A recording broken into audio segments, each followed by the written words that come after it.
ನಮಸ್ಕಾರ. ಕರ್ನಾಟಕ ಈ ದಿನಕ್ಕೆ ಸ್ವಾಗತ. ನಾನು ತೇಜಸ್ವಿನಿ. ಈಗ ಹೆಡ್ಲೈನ್ಸ್.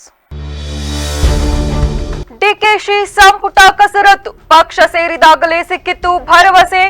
ಸಚಿವ ಸ್ಥಾನಕ್ಕೆ ಶಾಸಕ ಶಿವಲಿಂಗೇಗೌಡ ರೆಡಿ.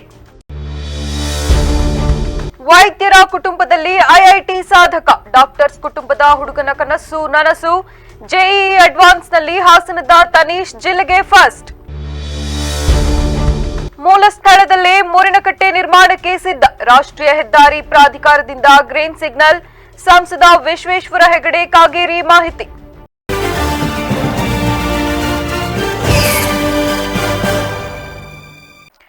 ತಾವು ಕಾಂಗ್ರೆಸ್ ಪಕ್ಷಕ್ಕೆ ಸೇರ್ಪಡೆಯಾದ ಸಂದರ್ಭದಲ್ಲೇ ಸಚಿವ ಸ್ಥಾನದ ಭರವಸೆ ಸಿಕ್ಕಿತ್ತು ಎಂದು ನೆನಪಿಸಿಕೊಂಡಿರುವ ಅರಸೀಕೆರೆ ಕ್ಷೇತ್ರದ ಹಿರಿಯ ಶಾಸಕ ಕೆಎಂ ಶಿವಲಿಂಗೇಗೌಡ ಮುಂಬರುವ ದಿನಗಳಲ್ಲಿ ತಮಗೆ ಸಚಿವ ಸ್ಥಾನ ಸಿಗಲಿದೆ ಎಂಬ ಬಲವಾದ ವಿಶ್ವಾಸ ವ್ಯಕ್ತಪಡಿಸಿದ್ದಾರೆ. ಮಾಧ್ಯಮಗಳೊಂದಿಗೆ ಮಾತನಾಡಿದ ಅವರು, ರಾಜ್ಯ ರಾಜಕಾರಣದ ಮುಂದಿನ ಬೆಳವಣಿಗೆಗಳು ಹಾಗೂ ಸಚಿವ ಸಂಪುಟ ಪುನರ್ರಚನೆ ಕುರಿತು ತಮ್ಮ ನಿರೀಕ್ಷೆಗಳನ್ನು ಹಂಚಿಕೊಂಡಿದ್ದಾರೆ. ನಾನು ಜೆಡಿಎಸ್ ತೊರೆದು ಕಾಂಗ್ರೆಸ್ ಪಕ್ಷಕ್ಕೆ ಬಂದಾಗಲೇ ನನಗೆ ಸಚಿವ ಸ್ಥಾನ ಸಿಗುತ್ತದೆ ಎಂಬ ಭರವಸೆ ಇತ್ತು. ಆದರೆ ಆ ಸಂದರ್ಭದಲ್ಲಿ ಕೆಲವು ಕಾರಣಗಳಿಂದಾಗಿ ಅದು ಸಾಧ್ಯವಾಗಲಿಲ್ಲ. ರಾಜ್ಯದಲ್ಲಿನ ಮುಂದಿನ ರಾಜಕೀಯ ಬದಲಾವಣೆಗಳನ್ನು ಉಲ್ಲೇಖಿಸಿದ ಅವರು, ಮುಂದಿನ ದಿನಗಳಲ್ಲಿ ಡಿಕೆ ಶಿವಕುಮಾರ್ ಅವರ ಸಂಪುಟದಲ್ಲಿ ನನಗೆ ಸಚಿವ ಸ್ಥಾನ ಸಿಗಬಹುದೆಂಬ ನಿರೀಕ್ಷೆ ಇದೆ ಎಂದರು. ಹಿರಿಯ ಶಾಸಕರು ಕೂಡ ಜೊತೆಗೆ ಕಾಂಗ್ರೆಸ್ ಈಗ ಹಾಸನದಲ್ಲಿ ನೀವು ಒಬ್ಬರೇ ಕೂಡ ಗೆದ್ದಿರುವಂತದ್ದು. ಈಗ ಶ್ರೇಯಸ್ ಪಾಟೀಲ್ ಕೂಡ ಹೋದ್ರು, ಎಲ್ಲ ಮನವಿ ಮಾಡಕ್ಕೆ ಹೋಗ್ತಾ ಇದೀವಿ ಅನ್ನುವಂತ ಮಾತನ್ನ ಹೇಳೋದು, ನೀವೇನ್ ಹೇಳ್ತೀರಾ ಸರ್? ನಾವು ಮನವಿ ಮಾಡಕ್ಕೆ ಹೋಗ್ತಾ ಇದ್ವಿ. ನಿರೀಕ್ಷೆ ಇದೆಯಾ ಸರ್? ಈ ಬಾರಿ ನಿರೀಕ್ಷೆ ಇದೆ. ಜಿಲ್ಲೆಗೆ ಕೊಡ್ಬೇಕಲ್ಲ ಪ್ರಾಧಾನ್ಯತೆ, ಕೊಡ್ತಾರೆ ಅಂತ ತಿಳ್ಕೊಂಡಿದೀವಿ. ಯಾರನ್ನ ಭೇಟಿ ಮಾಡ್ತೀರಾ ಸರ್? ನೋಡ್ತೀವಿ, ಎಲ್ಲಾರನು ಮಾಡ್ತೀವಿ, ಅವರು ಇವರು ಅಂತ ಅಲ್ಲ. ನೀವು ಕಾಂಗ್ರೆಸ್ ಬರ್ಬೇಕಾದ್ರೆ ನಿಮ್ಗೊಂದು ಭರವಸೆ ಕೂಡ ಕೊಟ್ಟಿದ್ದಾರೆ. ಇದೇ ವೇಳೆ ಲೋಕಸಭಾ ಕ್ಷೇತ್ರದ ಕಾಂಗ್ರೆಸ್ ಸಂಸದ ಶ್ರೇಯಸ್ ಪಟೇಲ್ ಮಾತನಾಡಿ, ಸಿದ್ದರಾಮಯ್ಯ ಅವರು ರಾಜ್ಯದಲ್ಲಿ ಅತ್ಯಂತ ಅದ್ಭುತವಾಗಿ ಸರ್ಕಾರವನ್ನು ನಡೆಸಿ ಈಗ ಡಿಕೆ ಶಿವಕುಮಾರ್ ಅವರಿಗೆ ಅಧಿಕಾರ ಹಸ್ತಾಂತರ ಮಾಡಿದ್ದಾರೆ. ಪಕ್ಷದ ಅಧ್ಯಕ್ಷರಾಗಿ ಉಪಮುಖ್ಯಮಂತ್ರಿಯಾಗಿ ಶ್ರಮಿಸಿದ ಡಿಕೆಶಿ ಅವರು ಈಗ ಮುಖ್ಯಮಂತ್ರಿಯಾಗುತ್ತಿರುವುದು ನಮ್ಮೆಲ್ಲರಿಗೂ ಹೆಮ್ಮೆಯ ವಿಷಯ. ಬುಧವಾರ ಸಂಜೆ 4 ಗಂಟೆಗೆ ಅವರು ಪ್ರಮಾಣ ವಚನ ಸ್ವೀಕರಿಸಲಿದ್ದಾರೆ ಎಂದು ಶ್ರೇಯಸ್ ಪಟೇಲ್ ಹೇಳಿದರು. ಒಂದು ಐತಿಹಾಸಿಕ ಕ್ಷಣಕ್ಕೆ ಅವೆಲ್ಲ ಕಾಯ್ತಾ ಇದ್ದೀವಿ. ಇವತ್ತು ಏನು ನಮ್ಮ ರಾಜ್ಯ ಸರ್ಕಾರದ ಎರಡನೇ ಅವಧಿಯ 3 ವರ್ಷ ನಮ್ಮ ಗೌರವಾನ್ವಿತ ಸಿದ್ದರಾಮಯ್ಯ ಸಾಹೇಬರು ಅತ್ಯದ್ಭುತವಾಗಿ ಆಡಳಿತವನ್ನು ಕೊಟ್ಟು ಡಿ ಕೆ ಶಿವಕುಮಾರ್ ಸಾಹೇಬರಿಗೆ ಅಧಿಕಾರನ ಹಸ್ತಾಂತರ ಮಾಡಿಸ್ಕೊಟ್ಟಿದ್ದಾರೆ. ಅದರ ಒಂದು ಫಲವಾಗಿ 4 ಗಂಟೆಗೆ ನಾಡಿದ್ದು ಬುಧವಾರ ಪ್ರಮಾಣ ವಚನ ಸ್ವೀಕಾರವನ್ನು ಮಾಡ್ತಿದ್ದಾರೆ. ಇದು ನಮಗೆಲ್ಲ ಅತ್ಯಂತ ಖುಷಿ ತರುವಂತಹ ವಿಷಯ. ಜೊತೆಗೆ ಪಕ್ಷದ ದೃಷ್ಟಿಯಲ್ಲಿ ಪಕ್ಷದ ರಾಜ್ಯಾಧ್ಯಕ್ಷರಾಗಿದ್ದವರು, ಕೆಪಿಸಿ ಅಧ್ಯಕ್ಷರಾದವರು ಇವತ್ತು ಮುಖ್ಯಮಂತ್ರಿಗಳಾಗ್ತಾರೆ ಅಂದರೆ ನಮಗೆಲ್ಲ ಹೆಮ್ಮೆ ತರುವಂತಹ ವಿಷಯ. ದೇಶದ ಪ್ರತಿಷ್ಠಿತ ಎಂಜಿನಿಯರಿಂಗ್ ಪ್ರವೇಶ ಪರೀಕ್ಷೆಯಾದ ಜೆಇಇ ಅಡ್ವಾನ್ಸ್ ಪರೀಕ್ಷೆಯ ಫಲಿತಾಂಶ ಪ್ರಕಟವಾಗಿದ್ದು, ಹಾಸನ ನಗರದ ಪ್ರತಿಭಾವಂತ ವಿದ್ಯಾರ್ಥಿ ತನೀಶ್ ಚಂದ್ರ ಪಿ ಅವರು ಜಿಲ್ಲೆಗೆ ಪ್ರಥಮ ಸ್ಥಾನ ಗಳಿಸುವ ಮೂಲಕ ಹಾಸನದ ಕೀರ್ತಿಯನ್ನು ರಾಷ್ಟ್ರಮಟ್ಟದಲ್ಲಿ ಹೆಚ್ಚಿಸಿದ್ದಾರೆ. ಈ ಕುರಿತು ತನೀಶ್ ಚಂದ್ರ ಅವರ ತಾಯಿ ಮಾತನಾಡಿ, ನಮ್ಮ ಇಡೀ ಕುಟುಂಬದಲ್ಲಿ ಇದುವರೆಗೆ ಯಾರೂ ಐಐಟಿಗೆ ಹೋಗಿಲ್ಲ. ನಾವು ವೈದ್ಯರ ಬ್ಯಾಕ್ಗ್ರೌಂಡ್ನವರಾಗಿದ್ದರಿಂದ ನಮ್ಮ ಮಗ ಇಷ್ಟೊಂದು ದೊಡ್ಡ ಸಾಧನೆ ಮಾಡಲು ಸಾಧ್ಯವೇ ಎಂಬ ಸಣ್ಣ ಅನುಮಾನ ನಮಗಿತ್ತು. ಆದರೆ ಅವನಲ್ಲಿದ್ದ ಹಠ, ಛಲ ಮತ್ತು ಗುರಿ ನಮ್ಮೆಲ್ಲ ಅನುಮಾನಗಳನ್ನ ದೂರ ಮಾಡಿದೆ. ಇಂದು ಅವನು ಜಿಲ್ಲೆಗೆ ಪ್ರಥಮ ಸ್ಥಾನ ಪಡೆದಿರುವುದು ನಮ್ಮೆಲ್ಲರಿಗೂ ಹೆಮ್ಮೆಯ ವಿಷಯ. ಮುಂದಿನ ದಿನಗಳಲ್ಲೂ ಅವನು ಇದೇ ರೀತಿ ಇನ್ನೂ ದೊಡ್ಡ ಸಾಧನೆಗಳನ್ನು ಮಾಡಬೇಕು. ನನ್ನ ಮಗ ದೇಶದ ಹೆಮ್ಮೆಯ ಪ್ರಜೆಯಾಗಿ ದೇಶಕ್ಕೆ ಒಂದೊಳ್ಳೆಯ ಕೊಡುಗೆಯಾಗುತ್ತಾನೆನ್ನುವ ಸಂಪೂರ್ಣ ಭರವಸೆ ನಮಗಿದೆ ಎಂದು ಆಶಿಸಿದ್ದಾರೆ. ನಮಗೆ ಅನಿಸಿದ ಮಟ್ಟಿಗೆ ನಾವು ಎಕ್ಸ್ಪೆಕ್ಟ್ ಮಾಡ್ತಾ ಇದ್ವಿ. ಇವನು ಐಐಟಿಗೆ ಮುಂಚಿಂದಲೂ ಗುರಿ ಅನ್ನೋದು ಐಐಟಿಗೆ ಹೋಗ್ಬೇಕು ಅನ್ನೋದೇ ಚಿಕ್ಕ ವಯಸ್ಸಿಂದ ಇರ್ತಾ ಇತ್ತು ಅವನಿಗೆ. ನಮ್ಮ ಫ್ಯಾಮಿಲಿಯಲ್ಲಿ ಯಾರು ಐಐಟಿಗೆ ಹೋಗಿರೋರಿಲ್ಲ, ಹಾಗಾಗಿ ನಮ್ಗೆ ಯಾವಾಗಲೂ ಒಂದು ಡೌಟ್ ಇತ್ತು, ನಮ್ಮ ಮಗ ಆ ಸಾಧನೆ ಮಾಡಬಲ್ಲ. ಯಾಕಂದರೆ ನಾವು ಡಾಕ್ಟರ್ಸ್ ಬ್ಯಾಕ್ಗ್ರೌಂಡ್ ಅವರು, ಸೊ ಗೊತ್ತಿರಲಿಲ್ಲ. ಬಟ್ ಅವನ ಆ ಗುರಿನ, ಹಠನ, ಛಲನ ಅದು ತುಂಬ ಡೀಪಾಗಿ ತಗೊಂಡು ಡೆಡಿಕೇಶನ್ನು, ಒಂದು ಹಾರ್ಡ್ ವರ್ಕು, ಕಮಿಟ್ಮೆಂಟಿಂದ ಇವತ್ತು ಈ ಒಂದು ಆಲ್ ಇಂಡಿಯಾ ರ್ಯಾಂಕ್ 3600 ತೆಗೆದಿರೋದು ನಮಗೆಲ್ಲರಿಗೂ ತುಂಬ ಹೆಚ್ಚಿನಷ್ಟು ಖುಷಿ ಆಗ್ತದೆ. ಅದಕ್ಕೆ ಅದರ ಹಿಂದೆ ಆ ಒಂದು ಡೆಡಿಕೇಶನ್, ಪರಿಶ್ರಮ, ಈ ಒಂದು ಚಿಕ್ಕ ವಯಸ್ಸಿನ ನಾನು ನೋಡಿರೋ ಹಾಗೆ ಬೇರೆ ಮಕ್ಕಳಿಗಿಂತ ಸ್ವಲ್ಪ ವಿಭಿನ್ನ ಅಂತಲೇ ಹೇಳ್ಬೋದು ನನ್ನ ಮಗ. ಅಂದರೆ ಬೇರೆ ಮಕ್ಕಳು ಬೇಗ ಎಲ್ಲದಕ್ಕೂ ಅಟ್ರಾಕ್ಟ್ ಆಗ್ತಾರೆ ಅಂತಾರ. ಸುದ್ದಿಗೋಷ್ಠಿಯಲ್ಲಿ ವಿದ್ಯಾರ್ಥಿ ತನೀಶ್ ಚಂದ್ರ ಹಾಗೂ ಅವರ ಪೋಷಕರು ಸೇರಿದಂತೆ ಇತರರು ಉಪಸ್ಥಿತರಿದ್ದರು. ರಾಷ್ಟ್ರೀಯ ಹೆದ್ದಾರಿ ಪ್ರಾಧಿಕಾರ ಮುರಿನಕಟ್ಟೆಯನ್ನು ಮೂಲ ಜಾಗದಲ್ಲಿಯೇ ಕಟ್ಟಲು ತೀರ್ಮಾನಿಸಿ ಈ ಕುರಿತು ನೀಲನಕ್ಷೆಯನ್ನು ತಯಾರಿಸಲಾಗಿದೆ ಎಂದು ಸಂಸದ ವಿಶ್ವೇಶ್ವರ ಹೆಗಡೆ ಕಾಗೇರಿ ತಿಳಿಸಿದರು. ಈ ವಿಚಾರದ ಕುರಿತಂತೆ ಜಿಲ್ಲಾಡಳಿತ ಹಾಗೂ ರಾಷ್ಟ್ರೀಯ ಹೆದ್ದಾರಿ ಪ್ರಾಧಿಕಾರದ ಸಮಕ್ಷಮದಲ್ಲಿ ಸಭೆ ನಡೆಸಿ ತೀರ್ಮಾನ ಕೈಗೊಂಡಿದ್ದು, ಕಾನೂನಾತ್ಮಕವಾಗಿ ಹಾಗೂ ರಾಷ್ಟ್ರೀಯ ಹೆದ್ದಾರಿಯಲ್ಲಿ ವಾಹನಗಳ ಸುಗಮ ಸಂಚಾರಕ್ಕೆ ಯಾವುದೇ ರೀತಿಯಲ್ಲಿ ತೊಂದರೆಯಾಗದಂತೆ ಹೊಸ ಕಟ್ಟೆ ನಿರ್ಮಾಣವಾಗುತ್ತದೆ. ಹೊಸ ಕಟ್ಟೆ ರಾಷ್ಟ್ರೀಯ ಹೆದ್ದಾರಿಯ ಮಧ್ಯಭಾಗದಲ್ಲಿ ಸ್ಥಾಪಿತವಾಗುತ್ತಿದ್ದು, ಈ ಕಟ್ಟೆ 7 ಫುಟ್ ಅಗಲ ಹಾಗೂ ಅವಶ್ಯಕತೆಗೆ ತಕ್ಕಂತೆ ಉದ್ದವನ್ನು ಹೊಂದಿರುತ್ತದೆ. 2 ಬದಿಯಲ್ಲಿ ಎಲೆಕ್ಟ್ರಿಕ್ ಪೋಲ್ಗಳನ್ನು ಅಳವಡಿಸಿ ಲೈಟ್ ವ್ಯವಸ್ಥೆಯನ್ನು ಮಾಡಲಾಗುತ್ತದೆ ಎಂದು ಮಾಹಿತಿ ನೀಡಿದರು. ಯಾವುದೇ ರೀತಿಯ ತೊಂದರೆ ತೊಡಕಾಗದೆ ನಮ್ಮ ಹಿಂದೂಗಳ ಭಾವನೆಗಳನ್ನು ಗೌರವಿಸಿ ಈಗ ಆ ಮುರಿನಕಟ್ಟೆಯನ್ನು ಎಲ್ಲಿ ಕಟ್ಟಬೇಕು ಅನ್ನೋದಕ್ಕೆ ಒಂದು ಸಾಮಾನ್ಯವಾದಂತಹ ಒಂದು ಒಟ್ಟಾಭಿಪ್ರಾಯ ಈಗ ರೂಪಿತ ಆಗಿದೆ. ರಾಷ್ಟ್ರೀಯ ಹೆದ್ದಾರಿ ನಿಮ್ಗೆ ಗೊತ್ತಿದ್ದಂತೆ ಆ ಕಡೆಗೆ 9 ಮೀಟ್ರು, ಈ ಕಡೆಗೆ 9 ಮೀಟ್ರು ಮುಖ್ಯವಾದಂತಹ ರಸ್ತೆಯ ಒಂದು ಭಾಗ ಇರುತ್ತೆ. ಈಗೆಲ್ಲ ಇದೆ ಮಾಡ್ತಾ ಇದ್ದಾರಲ್ಲ, ರಸ್ತೆ ಭಾಗ ಇರುತ್ತೆ, ಮಧ್ಯದಲ್ಲಿ ಅದು ವಿಭಜಕ ಇರುತ್ತೆ, ಡಿವೈಡರ್. ಅದಾದ್ಮೇಲೆ ಸರ್ವಿಸ್ ರೋಡ್ ಇರುತ್ತೆ. ಈಗ ಈ ರಸ್ತೆಯ ಈ ಸಂದರ್ಭದಲ್ಲಿ ತಾಲೂಕು ಮಂಡಳದ ಅಧ್ಯಕ್ಷ ಲಕ್ಷ್ಮೀನಾರಾಯಣ ನಾಯ್ಕ, ಕೇದಾರಕೊಲ್ಲೆ ಗೋವಿಂದ ನಾಯ್ಕ, ಶಿವಾನಿ ಶಾಂತರಾಮ, ಸುಬ್ರಾಯ ದೇವಾಡಿಗ, ಶ್ರೀನಿವಾಸ ನಾಯ್ಕ ಮತ್ತಿತರರು ಹಾಜರಿದ್ದರು. ನಿಕಟಪೂರ್ವ ಕಾರ್ಮಿಕ ಸಚಿವ ಸಂತೋಷ್ ಎಸ್ ಲಾಡ್ ಅವರಿಗೆ ರಾಜ್ಯ ಸಚಿವ ಸಂಪುಟದಲ್ಲಿ ಸಚಿವ ಸ್ಥಾನ ನೀಡಬೇಕೆಂದು ಸಂತೋಷ್ ಲಾಡ್ ಅಭಿಮಾನಿಗಳ ಬಳಗದ ವಿನೋದ್ ಕುಮಾರ್ ಅವರು ಒತ್ತಾಯಿಸಿದ್ದಾರೆ. ನಗರದಲ್ಲಿ ನಡೆದ ಪತ್ರಿಕಾಗೋಷ್ಠಿಯಲ್ಲಿ ಮಾತನಾಡಿದ ಅವರು 2023ರಲ್ಲಿ ಕಾಂಗ್ರೆಸ್ ಸರ್ಕಾರ ಅಧಿಕಾರಕ್ಕೆ ಬಂದ ಬಳಿಕ ಕಾರ್ಮಿಕ ಸಚಿವರಾಗಿ ಕಾರ್ಯನಿರ್ವಹಿಸಿದ ಸಂತೋಷ್ ಲಾಡ್ ಅವರು ಕಾರ್ಮಿಕರ ಕಲ್ಯಾಣಕ್ಕಾಗಿ ಹಲವು ಐತಿಹಾಸಿಕ ಕ್ರಮಗಳನ್ನು ಜಾರಿಗೆ ತಂದಿದ್ದಾರೆ. ಮಹಿಳಾ ಕಾರ್ಮಿಕರಿಗಾಗಿ ಋತುಚಕ್ರ ರಜೆ, ಕಾರ್ಮಿಕರಿಗೆ ಅಪಘಾತ ವಿಮೆ, ವೇತನ ಹೆಚ್ಚಳ, ಕಾರ್ಮಿಕ ಸ್ಮಾರ್ಟ್ ಕಾರ್ಡ್ ಯೋಜನೆ ಸೇರಿದಂತೆ ಹಲವು ಜನಪರ ಯೋಜನೆಗಳನ್ನು ಜಾರಿಗೆ ತಂದಿರುವುದು ಅವರ ವಿಶೇಷ ಸಾಧನೆ. ಈ ಹಿನ್ನೆಲೆಯಲ್ಲಿ ಲೋಕಸಭೆಯ ವಿರೋಧ ಪಕ್ಷದ ನಾಯಕ ರಾಹುಲ್ ಗಾಂಧಿ, ಮುಖ್ಯಮಂತ್ರಿ ಸಿದ್ದರಾಮಯ್ಯ ಹಾಗೂ ಕೆಪಿಸಿಸಿ ಅಧ್ಯಕ್ಷ ಡಿಕೆ ಶಿವಕುಮಾರ್ ಅವರು ಸಂತೋಷ್ ಎಸ್ ಲಾಡ್ ಅವರಿಗೆ ಸಚಿವ ಸ್ಥಾನ ನೀಡುವ ಕುರಿತು ಸೂಕ್ತ ನಿರ್ಧಾರ ಕೈಗೊಳ್ಳಬೇಕೆಂದು ಆಗ್ರಹಿಸಿದರು. ಅವರಿಗೆ ಸಚಿವ ಸ್ಥಾನ ನೀಡಬೇಕು ಅಂತ ಈ ಪತ್ರಿಕಾಗೋಷ್ಠಿ ಕರೆದಿರೋ ಉದ್ದೇಶ. ಕಾರಣ ಏನಂದರೆ 2023ರಲ್ಲಿ ಏನು ಕಾಂಗ್ರೆಸ್ ಸರ್ಕಾರ ಪೂರ್ಣ ಬಹುಮತದಲ್ಲಿ ಬಂತು, ಆವಾಗ ಅನೇಕ ಐತಿಹಾಸಿಕವಾದಂಥ ಕಾನೂನುಗಳು ಮತ್ತು ಸೌಲಭ್ಯಗಳನ್ನ ತಂದರು. ಅದರ ಮುಖ್ಯವಾದವು ಅಂದರೆ ಮಹಿಳೆಯರಿಗೆ ಋತುಚಕ್ರ ರಜೆ, ಕಾರ್ಮಿಕರಿಗೆ ವಿಮೆ, ಕಾರ್ಮಿಕರ ವೇತನ ಹೆಚ್ಚಳ, ಈ ಥರ ಅನೇಕ ಕಾರ್ಯಕ್ರಮಗಳನ್ನ ತಂದರು. ಹಾಗೂ ಏನು ಕೇರಳದಲ್ಲಿ ಆಮೇಲೆ ಏನು ಪಲ್ಗಾಮ್ ಅಟ್ಯಾಕ್ ಆದ ಪತ್ರಿಕಾಗೋಷ್ಠಿಯಲ್ಲಿ ಹರೀಶ್, ಇಮ್ರಾನ್ ಖಾನ್, ಮೊಹಮ್ಮದ್ ಇರ್ಫಾನ್, ಅಫ್ರೋಜ್ ಸೇರಿದಂತೆ ಇತರರು ಹಾಜರಿದ್ದರು. ಮಂಡ್ಯ ಮೂಲದ 2 ವರ್ಷದ ಪುಟ್ಟ ಮಗು ಸ್ಪೈನಲ್ ಮಸ್ಕ್ಯುಲಾರ್ ಆಟ್ರೋಫಿ ಎಂಬ ಗಂಭೀರ ಕಾಯಿಲೆಯಿಂದ ಬಳಲುತ್ತಿದ್ದು, ಅದರ ಚಿಕಿತ್ಸೆಗೆ ಸಾರ್ವಜನಿಕರಿಂದ ನೆರವು ಸಂಗ್ರಹಿಸುವ ಕಾರ್ಯಕ್ಕೆ ಬೇಲೂರಿನ ಹಲವಾರು ಸಮಾಜ ಸೇವಕರು ಹಾಗೂ ಯುವಕರು ಕೈಜೋಡಿಸಿದ್ದಾರೆ. ಸಮಾಜ ಸೇವಕ ನೂರ್ ಅಹಮದ್ ಮಾತನಾಡಿ, ಮಗುವಿನ ಚಿಕಿತ್ಸೆಗೆ ಸುಮಾರು 2 ಕೋಟಿ ವೆಚ್ಚ ಅಗತ್ಯವಿದ್ದು, ಅದಕ್ಕಾಗಿ ಸ್ಥಳೀಯರು ಬೀದಿ ಬೀದಿಗೆ, ಮನೆ ಮನೆಗೆ ಹಾಗೂ ಅಂಗಡಿ ಮುಂಗಟ್ಟುಗಳಿಗೆ ತೆರಳಿ ಚಂದ ಸಂಗ್ರಹಿಸುತ್ತಿರುವುದು ಮಾನವೀಯತೆಯ ಅತ್ಯುತ್ತಮ ಉದಾಹರಣೆಯಾಗಿದೆ ಎಂದು ಹೇಳಿದರು. ದೇಶದ ವಿವಿಧ ಭಾಗಗಳಿಂದ ಈಗಾಗಲೇ ಮಗುವಿನ ಖಾತೆಗೆ 1 ಕೋಟಿಗೂ ಅಧಿಕ ನೆರವು ಹರಿದು ಬಂದಿರುವುದು ಸಂತಸದ ಸಂಗತಿಯಾಗಿದೆ. ಆದಾಗ್ಯೂ ಚಿಕಿತ್ಸೆಗೆ ಅಗತ್ಯವಿರುವ ಉಳಿದ ಮೊತ್ತವನ್ನು ಸಂಗ್ರಹಿಸಲು ಸಾರ್ವಜನಿಕರ ಸಹಕಾರ ಅತ್ಯಗತ್ಯವಾಗಿದೆ ಎಂದು ತಿಳಿಸಿದರು. ಸಾಯಿ ಚಿರಾಗ್ ಮಂಡ್ಯದ ಮೂಲದ ಪುಟ್ಟ ಮಗು 2 ವರ್ಷದ ಮಾರಕ ರೋಗದಿಂದ ಬರುತ್ತಿದ್ದು, ಈಗಲ ಸಲಹೆ ಮೇರೆಗೆ ಸುಮಾರು 2 ಕೋಟಿ ಅವಶ್ಯಕತೆ ಇದೆ ಅಂತ ಅವರ ಪೋಷಕರು ನಮಗೆ ತಿಳಿಸಿದರು. ಕರ್ನಾಟಕದಿಂದ ಅಲ್ಲ, ದೇಶಾದ್ಯಂತ ಅವರ ಅಕೌಂಟಿಗೆ ದುಡ್ಡು 1 ಕೋಟಿಗಿಂತ ಅಧಿಕ ದುಡ್ಡು ಬಿದ್ದಿದೆ.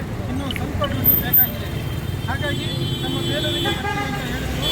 ನಾವು ಬೇಲೂರಿನ ಸಮಾನ ಮನಸ್ಕರು ಎಲ್ಲರೂ ಸೇರಿ ಸಂತೆ ಮತ್ತು ಮನೆ ಅಂಗಡಿಗೆ ಹೋಗಿ ನಾವು ಚಂದ ಎತ್ತಿ ಅವ್ರು ಕೊಟ್ಟಿದ್ದೀವಿ. ಅವರು ಜೊತೆ ಚೇತನ್ ಸಹ ನಮ್ಮ ಜೊತೆ ಇದ್ದಾರೆ. ಬೇಲೂರಿನ ನಾಗರಿಕರು ತಮಗೆಲ್ಲರೂ ತಿಳಿದಿರೋ ಹಾಗೆ ಬಹಳ ಸಹೃದಯಿಗಳು. ಏನೇ ಒಂದು ಕಷ್ಟ ಅಂದಾಗ ಬಹಳ ಉತ್ತಮ ರೀತಿಯಲ್ಲಿ ಬೇಲೂರು ನಾಗರಿಕರು ಸ್ಪಂದಿಸ್ತಾ ಇದ್ದಾರೆ. ನಮ್ಮ ಜೊತೆ ಸಾಮಾಜಿಕ ಹೋರಾಟಗಾರ ವೆಂಕಟೇಶ್ವರರು ಸಾಥ್ ಕೊಟ್ಟಿದ್ದಾರೆ.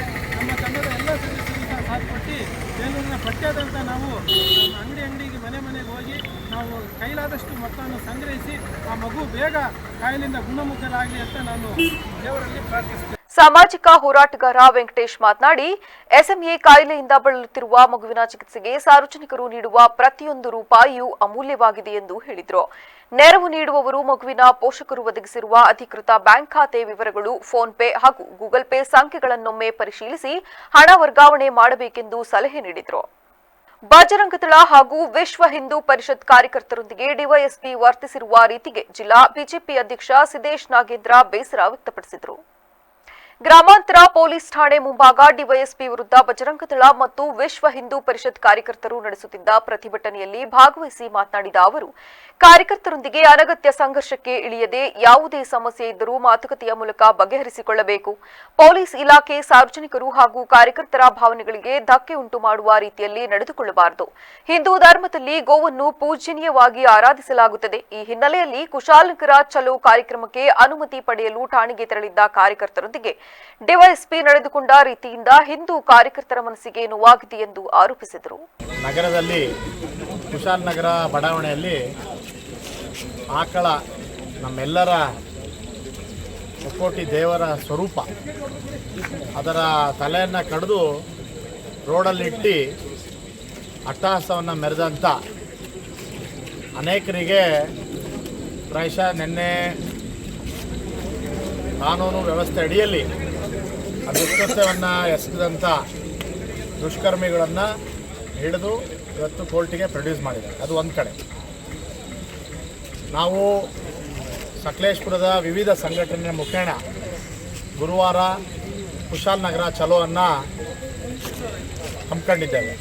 ಪ್ರತಿಭಟನೆಯಲ್ಲಿ ಬಜರಂಗದಳ, ವಿಶ್ವ ಹಿಂದೂ ಪರಿಷತ್ ಹಾಗೂ ಬಿಜೆಪಿ ಮುಖಂಡರು ಮತ್ತು ಕಾರ್ಯಕರ್ತರು ಉಪಸ್ಥಿತರಿದ್ದರು. ಸಮಾಜ ಸೇವಕ ಹಾಗೂ ಎಚ್ಡಿಸಿಸಿ ಬ್ಯಾಂಕ್ ನಿರ್ದೇಶಕ ಎಂಎ ನಾಗರಾಜ್ ಅವರ ಹುಟ್ಟುಹಬ್ಬದ ಅಂಗವಾಗಿ ಅವರ ಸ್ನೇಹಿತರು ಮತ್ತು ಅಭಿಮಾನಿಗಳ ವತಿಯಿಂದ ಪಟ್ಟಣದ ಸರ್ಕಾರಿ ಕಿರಿಯ ಪ್ರಾಥಮಿಕ ಶಾಲೆಯ ವಿದ್ಯಾರ್ಥಿಗಳಿಗೆ ಲೇಖನಿ ಸಾಮಗ್ರಿ ಹಾಗೂ ಶಾಲಾ ಬ್ಯಾಗ್ಗಳನ್ನು ವಿತರಿಸಲಾಯಿತು. ಕಾರ್ಯಕ್ರಮದಲ್ಲಿ ವಿದ್ಯಾರ್ಥಿಗಳಿಗೆ ಪಠ್ಯೋಪಕರಣಗಳನ್ನು ವಿತರಿಸಿ ಮಾತನಾಡಿದ ಎಂಎ ನಾಗರಾಜ್, ತಾವು ಬಡ ರೈತ ಕುಟುಂಬದಲ್ಲಿ ಜನಿಸಿ ಸರ್ಕಾರಿ ಶಾಲೆಯಲ್ಲಿ ಶಿಕ್ಷಣ ಪಡೆದಿದ್ದು ಸಣ್ಣ ಉದ್ಯಮದಿಂದ ಬೆಳೆದು ಇಂದು ಸಮಾಜ ಸೇವೆ ಮಾಡುವ ಅವಕಾಶ ದೊರೆತಿರುವುದು ಜನರ ಆಶೀರ್ವಾದ. ಸರ್ಕಾರಿ ಶಾಲೆಗಳು ಮತ್ತಷ್ಟು ಉನ್ನತೀಕರಣಗೊಳ್ಳಬೇಕಿದ್ದು ಗ್ರಾಮಗಳ ಅಭಿವೃದ್ಧಿಗೆ ಗುಣಮಟ್ಟದ ಸರ್ಕಾರಿ ಶಿಕ್ಷಣ ಅತ್ಯಗತ್ಯವಾಗಿದೆ.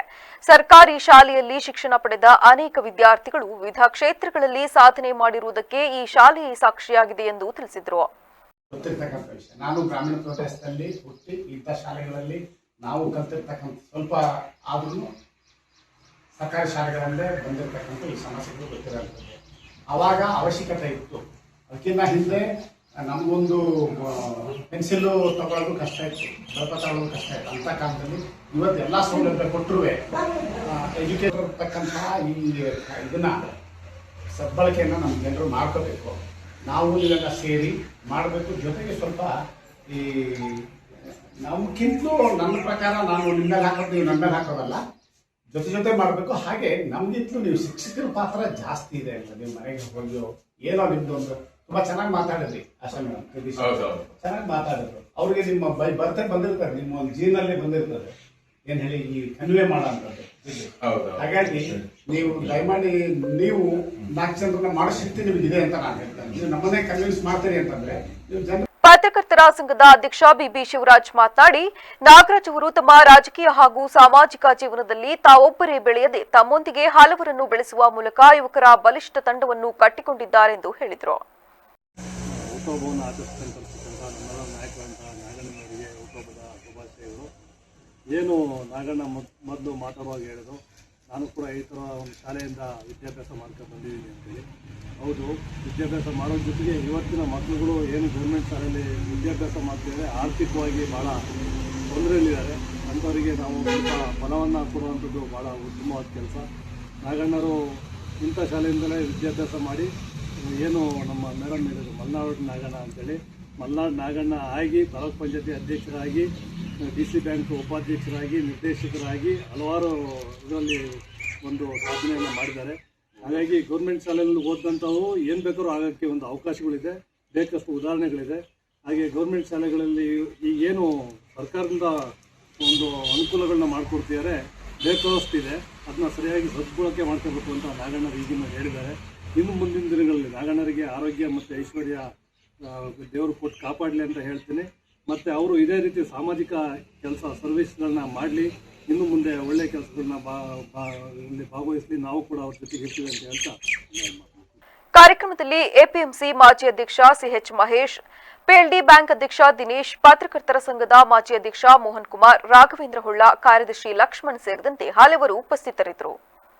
ಲಕ್ಷ್ಮೀ ಮಂಗಳವಾದ್ಯ ಮತ್ತು ಸಂಗೀತ ಕಲಾ ಸೇವಾ ಟ್ರಸ್ಟ್ ಬೇಲೂರು ವತಿಯಿಂದ 2026-27ನೇ ಸಾಲಿನ ಶೈಕ್ಷಣಿಕ ವರ್ಷದ ಪ್ರಾರಂಭೋತ್ಸವದ ಅಂಗವಾಗಿ ಮಕ್ಕಳಿಗೆ ನೋಟ್ಬುಕ್ ವಿತರಣೆ ಕಾರ್ಯಕ್ರಮವನ್ನು ಸರ್ಕಾರಿ ಬಾಲಕಿಯರ ಪ್ರೌಢಶಾಲೆ ಆಯೋಜಿಸಲಾಗಿತ್ತು.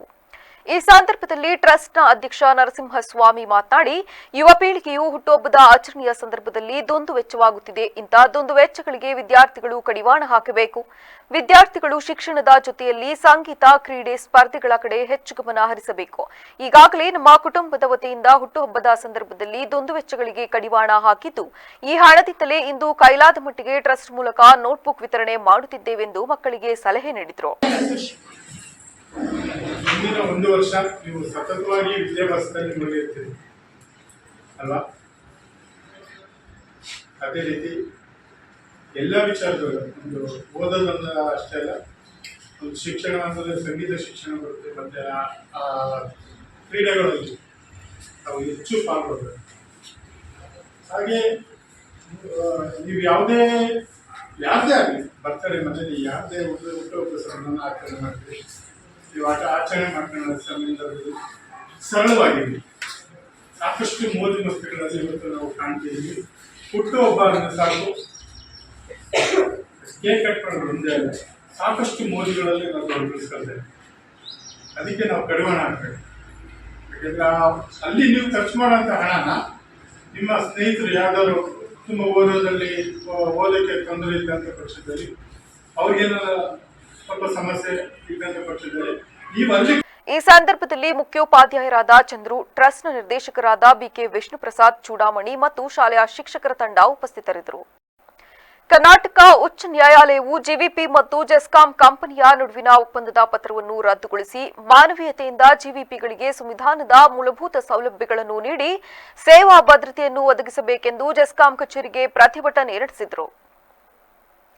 ಜೆಸ್ಕಾಂ ಕಂಪನಿಯ ಮತ್ತು ಗ್ರಾಮ ವಿದ್ಯುತ್ ಪ್ರತಿನಿಧಿಗಳ ನಡುವಿನ ಒಪ್ಪಂದದ ಪತ್ರವನ್ನು ರದ್ದುಗೊಳಿಸಿ ಜಿವಿಪಿಗಳಿಗೆ ಸಂವಿಧಾನದ ಮೂಲಭೂತ ಸೌಕರ್ಯಗಳನ್ನು ನೀಡಿ ಸೇವಾ ಭದ್ರತೆ ಒದಗಿಸಬೇಕು.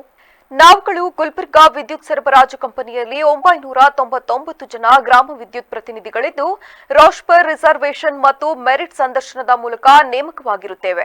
ನಾವುಗಳು ಕಳೆದ 2003-2004 ರಿಂದ ಪ್ರಸ್ತುತದವರೆಗೂ ಜೆಸ್ಕಾಂ ಕಂಪನಿಯಲ್ಲಿ ಮೀಟರ್ ರೀಡಿಂಗ್ ಮತ್ತು ವಿದ್ಯುತ್ ಬಿಲ್ಲಿನ ಕಂದಾಯ ವಸೂಲಾತಿ ಮಾಡಿ ಉಪವಿಭಾಗದಲ್ಲಿ ತುಂಬುತ್ತೇವೆ.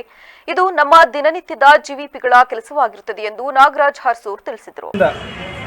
ಗ್ರಾಮ ವಿದ್ಯುತ್ ಪ್ರತಿನಿಧಿಗಳು ಯಾವುದೇ ಸೌಲಭ್ಯವಿಲ್ಲದೆ 23 ವರ್ಷಗಳಿಂದ ಸಮಾನ ವೇತನ ಇಲ್ಲದೆ PA ಇಲ್ಲ, DA ಇಲ್ಲ, PF ಇಲ್ಲ, ಹಾಜರಿ ಇಲ್ಲ, ರಜೆಗಳಿಲ್ಲ, ಯಾವುದೇ ಒಂದು ಕಾರ್ಮಿಕರ ಕನಿಷ್ಠ ಯಾವುದೇ ಒಂದು ಕಾರ್ಮಿಕರ ಕನಿಷ್ಠ ಸೌಲಭ್ಯವಿಲ್ಲದೆ ಅತ್ಯಂತ ಕೆಟ್ಟ ಗುಲ್ಬರ್ಗ ಕಂಪನಿ ವ್ಯಾಪ್ತಿಯ ಗ್ರಾಮ ವಿದ್ಯುತ್ ಪ್ರತಿನಿಧಿಗಳು ನಮ್ಮ ಬೇಡಿಕೆಯನ್ನು ಅಹವಾಲನ್ನು ಸಲ್ಲಿಸಲಿಕ್ಕೆ ನಮ್ಮ ವ್ಯವಸ್ಥಾಪಕ ನಿರ್ದೇಶಕ ಸಂಸ್ಥೆಗೆ ಬಂದಿದ್ದಾರೆ. ನಮ್ಮ ವ್ಯವಸ್ಥಾಪಕ ನಿರ್ದೇಶಕರು ಪ್ರಗತಿ ಪರಿಶೀಲನಾ ಸಭೆ ನಡೆಸಲು ಬಳ್ಳಾರಿಗೆ ಹೋಗಿರೋ ಪ್ರಯುಕ್ತ ಅವರ ಪ್ರತಿನಿಧಿಯಾಗಿ ನಾನು ಬಂದು ನಿಮ್ಮ ಅಹವಾಲು. ಮಾಳ್ವಳ್ಳಿ ತಾಲೂಕಿನ ಮಾರಗೌಡನಹಳ್ಳಿ ಗ್ರಾಮದಲ್ಲಿರುವ ಸರ್ಕಾರಿ ಪ್ರೌಢಶಾಲೆಗೆ ಸೇರಿದ ವಿದ್ಯಾರ್ಥಿಗಳಿಗೆ ಹೂ ನೀಡುವುದರ ಮೂಲಕ ಬರಮಾಡಿಕೊಂಡರು. ಶಾಲೆಯ ಮುಖ್ಯ ಶಿಕ್ಷಕಿ ಶಕುಂತಲಾ ಸೇರಿದಂತೆ ಶಿಕ್ಷಕ ವೃಂದ ಮತ್ತು ಎಸ್ಡಿಎಂಸಿ ಅಧ್ಯಕ್ಷರು ಮತ್ತು ಸದಸ್ಯರು ಚಾಕ್ಲೇಟು ಮತ್ತು ಗುಲಾಬಿ ಹೂವು ನೀಡುವುದರ ಮುಖಾಂತರ ವಿದ್ಯಾರ್ಥಿಗಳನ್ನು ಬರಮಾಡಿಕೊಂಡರು.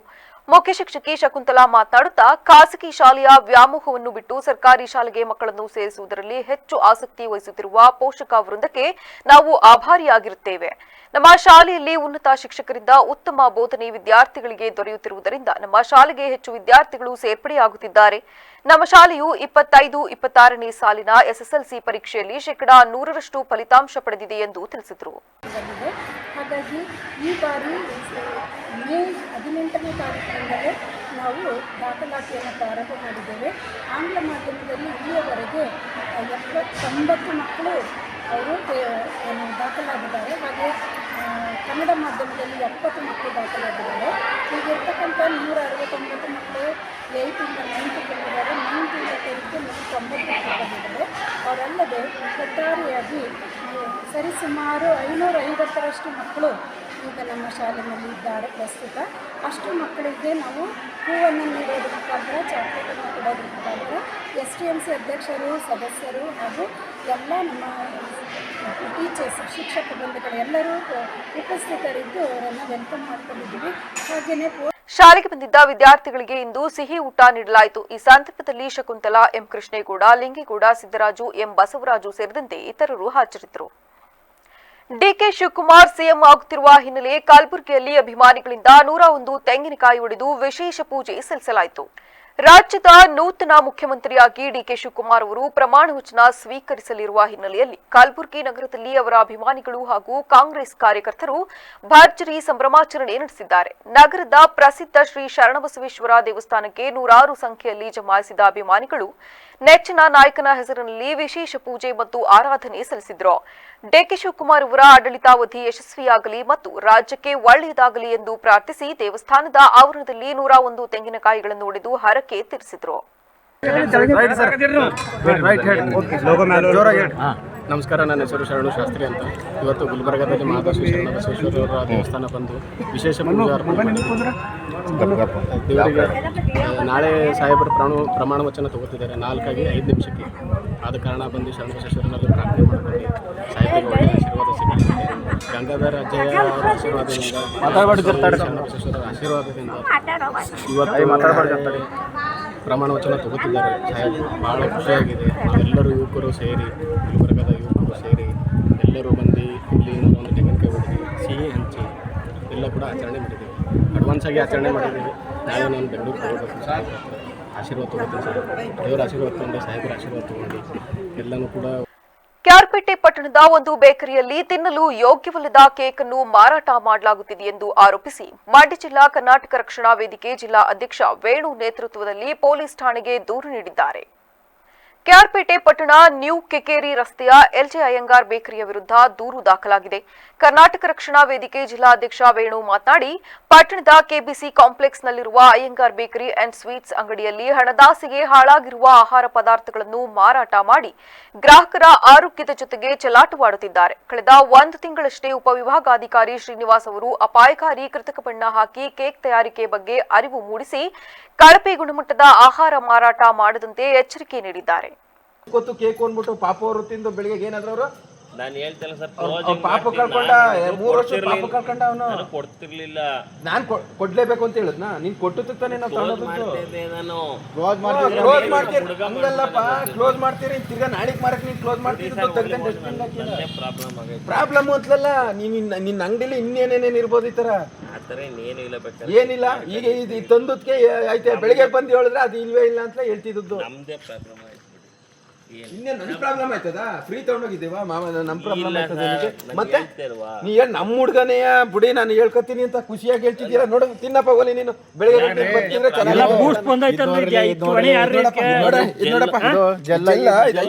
ಬಬ್ಬಲ್ ಇಲ್ಲಿ ನೋಡ್ರಿ, ಮಕ್ಳು ಹಾಕೊಳ್ಳೋದೇನು ಹೇಳು? ತಿಂದ್ರಿ ನೀವು, ಸ್ಮೆಲ್ ನೋಡ್ರಿ.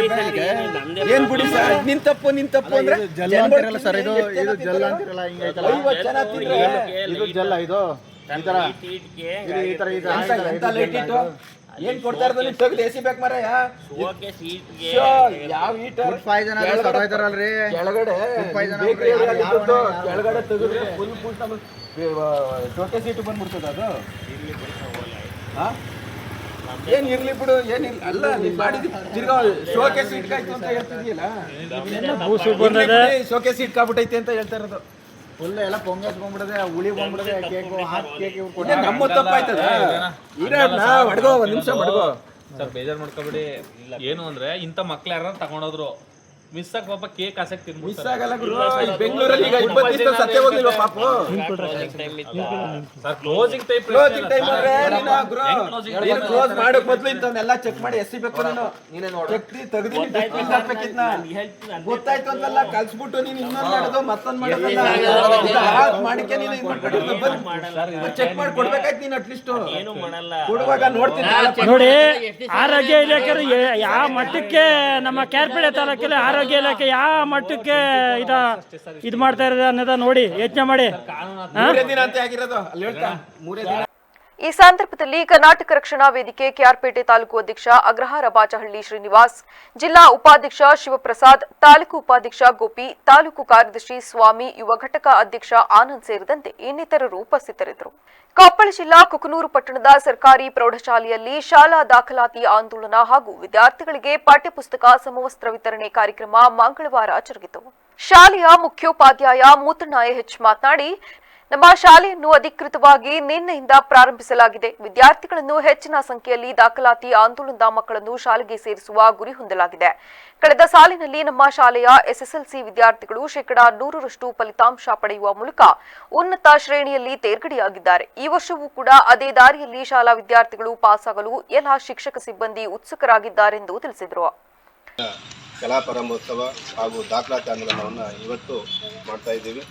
ನಮ್ಮ ಶಾಲೆಯಲ್ಲಿ 8, 9 ಮತ್ತು 10ನೇ ತರಗತಿಯ ಎಲ್ಲ ವಿದ್ಯಾರ್ಥಿಗಳಿಗೆ ಫೋನ್ ಕರೆ ಮಾಡಿ ಮಕ್ಕಳಿಗೆ ತಿಳಿಸಲಾಗಿ, ಆದರೂ ಕೂಡ ಇವತ್ತೊಂದು ದಿವಸ ನಾವು ನಮ್ಮ ಶಾಲೆಯ ಸಿಬ್ಬಂದಿಯವರು ಮತ್ತು SDMC ಅವರ ಸಹಯೋಗದಲ್ಲಿ ಹಾಗೂ ಊರಿನ ಗುರು ಹಿರಿಯರು ಹಾಗೂ ಶಿಕ್ಷಣ ಪ್ರೇಮಿಗಳ ಸಹಕಾರದಲ್ಲಿ ಹಾಗೂ CRP ಅವರ ಸಹಯೋಗದಲ್ಲಿ ಇವತ್ತು ದಾಖಲಾತಿ ಆಂದೋಲನ ಮಾಡಿ ಮಕ್ಕಳೆಲ್ಲರನ್ನೂ ಶಾಲೆಗೆ ಕರೆದೋದಕ್ಕೆ ಪ್ರಯತ್ನ ಮಾಡ್ತಾ ಇದ್ದೀವಿ.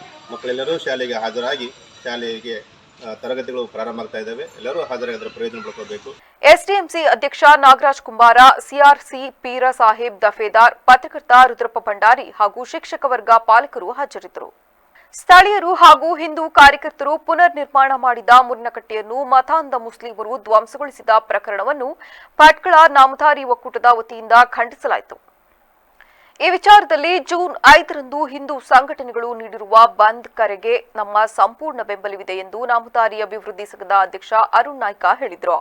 ತಾಲೂಕಿನ ಆಸೇಕೇರಿಯಲ್ಲಿರುವ ನಿಚ್ಚಲಮಕ್ಕಿ ಶ್ರೀ ತಿರುಮಲ ವೆಂಕಟರಮಣ ಸಭಾಭವನದಲ್ಲಿ ಮಾವಳ್ಳಿ ಹಾಗೂ ಗುರುಮಠ ಭಟ್ಕಳ ನಾಮಧಾರಿ ಒಕ್ಕೂಟ ಜಂಟಿಯಾಗಿ ಹಮ್ಮಿಕೊಂಡಿದ್ದ ಪತ್ರಿಕಾಗೋಷ್ಠಿಯಲ್ಲಿ ಮಾತನಾಡಿದ ಅವರು, ಮೊರಿನಕಟ್ಟೆಗೆ 106 ವರ್ಷಗಳ ಇತಿಹಾಸವಿದ್ದು ಹಿಂದೂ ಸಂಪ್ರದಾಯದಂತೆ ಜಿಲ್ಲೆಯ ವಿವಿಧ ಭಾಗದಿಂದ ಬರುವ ಅಮ್ಮನ ಹೊರೆಯು ಈ ಭಾಗದಲ್ಲಿ ಸಂಗ್ರಹವಾಗಿ ಮುಂದಕ್ಕೆ ಕಳುಹಿಸಲಾಗುತ್ತದೆ.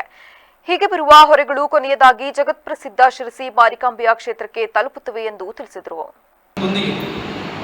ನಿರ್ಮಿಸಿಕೊಡಬೇಕೆಂದು ಒಕ್ಕೊರಲಿಯಿಂದ ಆಗ್ರಹಿಸುತ್ತೇವೆ.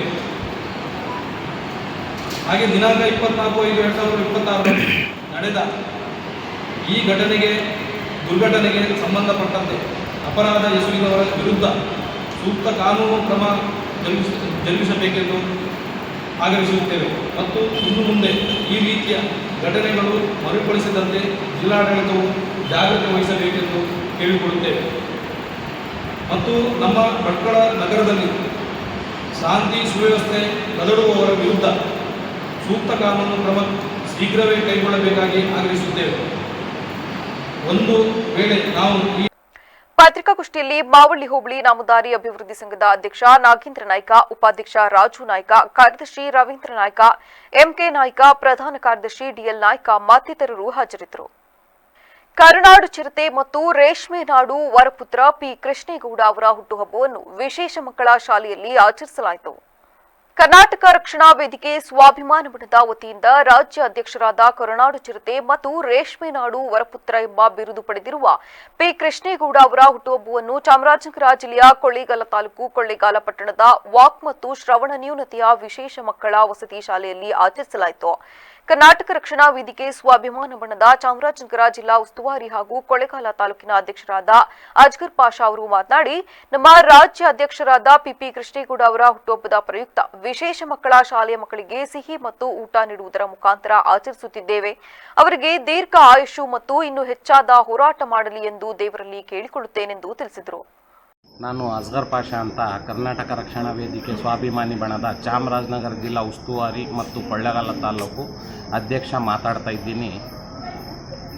ಇಂದು ನಾವು ಇಲ್ಲಿ ಸೇರಿರತಕ್ಕಂತಹ ಉದ್ದೇಶ ಏನೆಂದರೆ ನಮ್ಮ ರಾಜ್ಯಾಧ್ಯಕ್ಷರಾದ ಪಿ ಕೃಷ್ಣೇಗೌಡರವರ ಹುಟ್ಟುಹಬ್ಬದ ಅಂಗವಾಗಿ ಇಲ್ಲಿ ಸೇರಿ ಈ ವಿಶೇಷ ಚೇತನ ಮಕ್ಕಳ ಜೊತೆ ಅವರ ಹುಟ್ಟುಹಬ್ಬವನ್ನು ಆಚರಿಸಬೇಕೆಂದು ನಾವು ಇಲ್ಲೆಲ್ಲ ಸೇರಿ ಇಲ್ಲಿ ಒಂದು ಉಪಹಾರ ಮತ್ತು ಮಕ್ಕಳಿಗೆ ಸಿಹಿ ತಿಂಡಿಯನ್ನು ನೀಡುವ ಮೂಲಕ ಅವರ ಹುಟ್ಟುಹಬ್ಬವನ್ನು ನಾನು ಇಲ್ಲಿ ಸಂಭ್ರಮಿಸುತ್ತಿದ್ದೇವೆ. ದೇವರು ನಮ್ಮ ರಾಜ್ಯಾಧ್ಯಕ್ಷರು ಮತ್ತು ನಾಯಕರಾದ ಪಿ ಕೃಷ್ಣೇಗೌಡರವರಿಗೆ ದೀರ್ಘಾಯಸ್ಸು ಮತ್ತು ಇದೇ ರೀತಿ ಈ ಸಂದರ್ಭದಲ್ಲಿ ತಾಲೂಕು ಮಹಿಳಾ ಅಧ್ಯಕ್ಷರಾದ ವಿಜಯರಾಣಿ, ಮಹಿಳಾ ಅಧ್ಯಕ್ಷೆ ಭಾಗ್ಯ ಮತ್ತು ಕುಟುಂಬದವರು ಭಾಗಿಯಾಗಿದ್ದರು. ಈಗ ಮತ್ತೊಮ್ಮೆ ಹೆಡ್ಲೈನ್ಸ್. ಡಿಕೆಶಿ ಸಂಪುಟ ಕಸರತ್ತು, ಪಕ್ಷ ಸೇರಿದಾಗಲೇ ಸಿಕ್ಕಿತ್ತು ಭರವಸೆ, ಸಚಿವ ಸ್ಥಾನಕ್ಕೆ ಶಾಸಕ ಶಿವಲಿಂಗೇಗೌಡ ರೆಡಿ. ವೈದ್ಯರ ಕುಟುಂಬದಲ್ಲಿ ಐಐಟಿ ಸಾಧಕ, ಡಾಕ್ಟರ್ಸ್ ಕುಟುಂಬದ ಹುಡುಗನ ಕನಸು ನನಸು, ಜೆಇಇ ಅಡ್ವಾನ್ಸ್ನಲ್ಲಿ ಹಾಸನದ ತನೀಶ್ ಜಿಲ್ಲೆಗೆ ಫಸ್ಟ್. ಮೂಲ ಸ್ಥಳದಲ್ಲೇ ಮೋರಿನಕಟ್ಟೆ ನಿರ್ಮಾಣಕ್ಕೆ ಸಿದ್ಧ, ರಾಷ್ಟ್ರೀಯ ಹೆದ್ದಾರಿ ಪ್ರಾಧಿಕಾರದಿಂದ ಗ್ರೀನ್ ಸಿಗ್ನಲ್, ಸಂಸದ ವಿಶ್ವೇಶ್ವರ ಹೆಗಡೆ ಕಾಗೇರಿ ಮಾಹಿತಿ. ಕ್ಷಣ ಕ್ಷಣದ ಸುದ್ದಿಗಾಗಿ ನೋಡ್ತಾ ಇರಿ ವಿವಿಸಿ ಟಿವಿ, ಸತ್ಯದ ಕಡೆ ನಮ್ಮ ನಡೆ.